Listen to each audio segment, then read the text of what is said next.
Oke teman-teman, kali ini ada tanaman yang sangat bermanfaat sekali, baik itu umbinya maupun daunnya, karena permintaan untuk ekspor itu sangat tinggi. Daunnya juga dibutuhkan untuk kebutuhan ekspor, umbinya juga sangat dibutuhkan untuk kebutuhan ekspor. Yuk, mari kita simak videonya. Halo teman-teman, jumpa lagi bersama channel Area Serba Hijau. Oke teman-teman, buat kalian yang mempunyai lahan luas, yang belum punya inisiatif untuk ditanami apa, ini saya kasih tahu, bisa kalian tanami dengan pohon talas pratama. Nah ini penampakannya teman-teman ya, ini pohon talas yang ditanam di area persawahan. Ini cara perawatannya pun sangat mudah. Jadi buat teman-teman yang mempunyai lahan sawah habis ditanamin padi, mau inovasi tanaman lainnya bisa ditanamin dengan talas pratama seperti ini teman-teman. Dan harga jualnya pun juga cukup bersaing. Jadi harga talas ini tidak murah teman-teman. Dan untuk cara tanamnya seperti ini, dibuat bedengan dengan tengahnya untuk aliran penyiraman air seperti ini ya teman-teman, dibuat bedeng-bedengan seperti ini. Dan ini nanti anakannya ini akan banyak sendiri.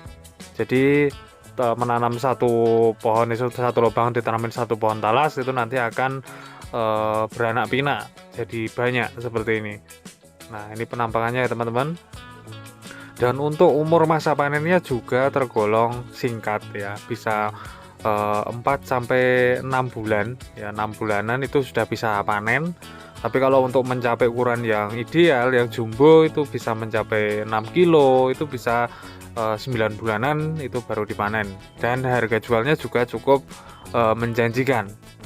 Nah, jadi buat teman-teman yang mempunyai lahan sawah, bingung pengen diganti, pengen inovasi, bisa ditanamin dengan tanaman talas pratama ini. Dan ini produknya ini untuk talas ini banyak teman-teman. Jadi kalau kalian menjumpai di toko roti ada varian talas ya, dari ini salah satunya dari pohon talas yang seperti ini teman-teman. Jadi untuk permintaan pasar dari talas seperti ini masih banyak, masih bisa banyak cuan daripada misalkan ditanamin dengan tanaman-tanaman lain.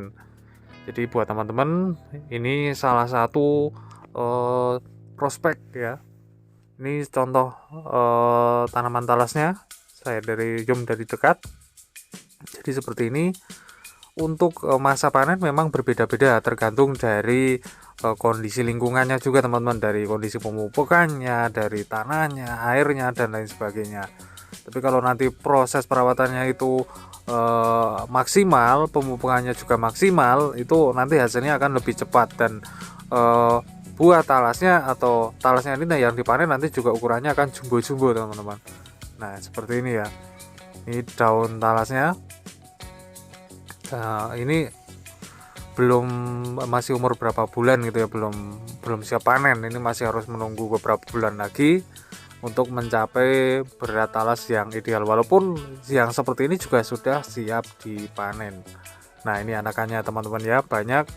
Itu nanti bisa digunakan untuk pembibitan lagi, untuk dibesarkan lagi. Jadi sekali tanam, sekali modal itu nanti bisa digunakan modal berulang-ulang, karena ini beranak pinak sangat banyak sekali ya. Jadi tidak seperti apa namanya padi gitu ya, harus beli lagi untuk bibitnya. Tapi kalau dengan talas ini sekali beli bibitnya nanti untuk bibit selanjutnya nggak usah bingung, karena beranak pinak yang kecil-kecil banyak, jadi bisa ditanam lagi. Ini hamparan pohon talas. Dan di salah satu daerah yang saya jumpai itu daunnya ini yang tua-tua dipotongin bisa dijual untuk pakan ternak atau apa ya, saya kurang paham, diolah lagi, dimasak lagi untuk pakan ternak seperti babi atau apa gitu teman-teman ya. Nah jadi gitu ya teman-teman, jadi tanaman talas ini sangat prospek sekali dan permintaan pasar pun juga sangat tinggi, baik untuk domestik maupun untuk kebutuhan ekspor. Dan ini tentunya sangat-sangat menjanjikan sekali, sangat prospek sekali. Jadi buat teman-teman yang ingin berinovasi, mempunyai lahan kosong yang luas dan ingin berinovasi ditanami dengan tanaman lain, seperti biasanya teman-teman punya sawah, bosan ditanamin padi, pengen ganti tanaman lain, ya bisa ditanamin dengan pohon talas ini, karena prospeknya sangat tinggi sekali, permintaan pasarnya sangat tinggi, baik untuk kebutuhan ekspor gitu ya, ataupun untuk konsumsi di dalam negeri. Dan bahkan untuk apa itu, saya pernah dengar juga ada permintaan daun talas kering gitu.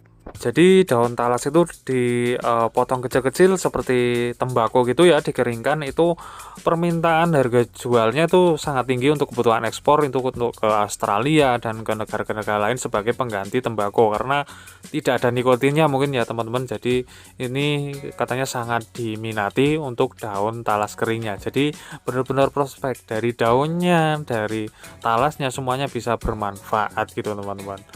Nah, oke teman-teman, demikian video dari saya, semoga bisa bermanfaat. Terima kasih dan sampai jumpa di video selanjutnya.